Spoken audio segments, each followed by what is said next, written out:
Saudara-saudari yang dikasih oleh Tuhan berkah dalam. Suatu saat ketika sering hujan lalu sore-sore itu saya ingin makan gorengan gitu. Lalu saya nyuruh seorang anak untuk beli. Saya pesan hanya beli 25.000. Lalu anak itu beli. Lalu ketika pulang dia sudah bawa gorengan itu, tapi dengan wajah yang cerah sambil cerita begini, Romo, kita untung, kita dapat gorengan, saya belum bayar tapi sudah disusui 75.000. Jadi untungnya dua, dapat gorengan, dapat uang. Lalu spontan saya katakan, balik no, atau kembalikan. Loh, kok dikembalikan, kan kita untung. Lalu saya ajak untuk merenungkan begini, apakah kita untung kalau orang lain rugi? Apakah kita betul-betul bisa senang kalau orang lain susah?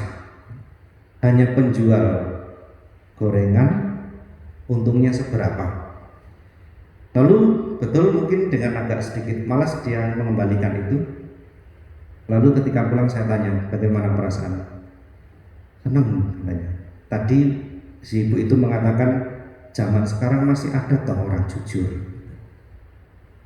Lalu saya katakan begini, kalau misalnya kita mengembalikan uang itu, kita mendapatkan dua hal.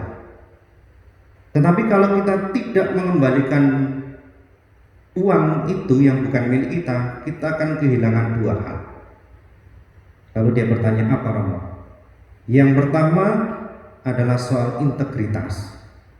Lalu yang kedua adalah soal penghargaan terhadap diri sendiri.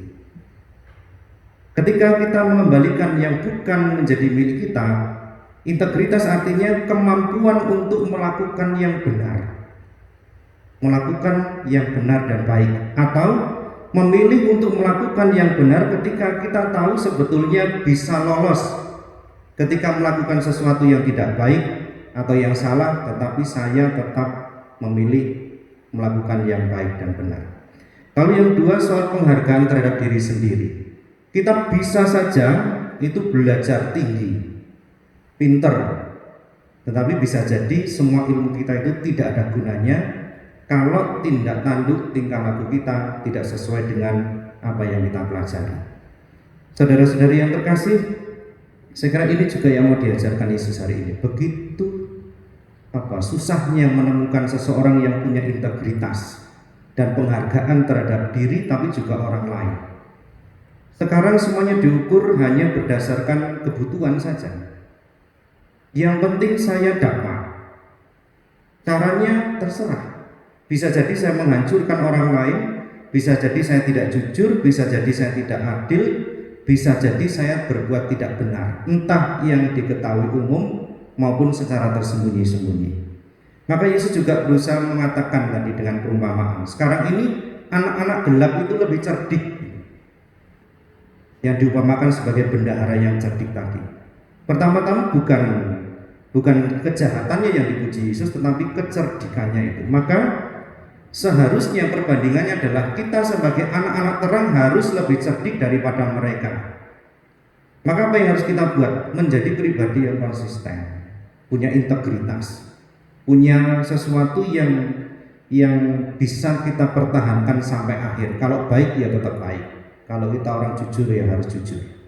Dan itulah nilai-nilai Kristiani yang diajarkan oleh Yesus dan tentunya harus kita hidupi sampai akhir hidup kita. Maka saudara-saudari yang terkasih, kita mohon rahmat dan berkat pada Tuhan, pada Yesus sendiri, supaya kita betul-betul mampu menghidupi dalam kehidupan sehari-hari menjadi pribadi yang transparan, yang bisa dilihat orang, yang terbuka, bisa dinilai, dan orang akan tetap yakin dari awal sampai akhir, oh ya, ini adalah pengikut Yesus yang baik, yang benar, yang adil, yang jujur, dan menampakkan bahwa memang saya adalah pengikut Yesus yang setia dan baik. Kemuliaan kepada Bapa dan Putra dan Roh Kudus, seperti pada permulaan, sekarang, selalu. sepanjang